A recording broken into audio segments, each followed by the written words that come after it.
As we know, communication can be one of the trickiest things that we participate in our lives because a lot of the time, or almost all the time, we're engaging with individuals who have unique backgrounds and unique stories tethered to the way that they interpret the world, which kind of guides the way that they hear what you're saying and what you're trying to communicate as well. And ultimately, this creates this atmosphere where you're not really having your opposing party or your counterparts understand what you're saying, and you're personally not really understanding what they're saying because you're trying to listen you're trying to listen, think about what your response is going to be, and not really hearing what they're saying. So, just little minor adjustments towards your intention when engaging in conversation can have a monumental impact on the way that you actually hear the people in your immediate universe. So, just adjusting the intention so that you're having empathy and understanding what they're saying, the reason that they're saying it, and just trying to truly understand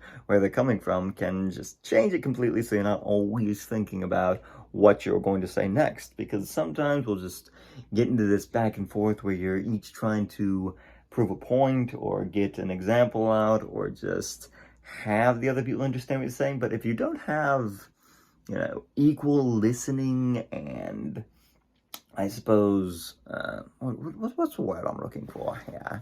If you don't have synchronicity in your conversations, then your opposing party and yourself aren't necessarily going to be really communicating on the same level. And both individuals will walk away not really feeling heard, and it may just not prove to be a very beneficial conversation. So it may sound counterintuitive, but listening, truly listening and trying to understand why people are saying what they're saying, understanding the background, understanding what they're trying to convey and the intentions behind it can prove very beneficial in the long run, because then you don't have to have the same conversations again and again and again. So, yes, that's the thought for today. I hope you find it beneficial. If not, well, there's always next time. So thanks for tuning in. I recognize it's after midnight here in New York City, but I'm still technically thinking that I'm in Minnesota time, so what are you going to do, right? So thanks for tuning in. Toodles, au revoir.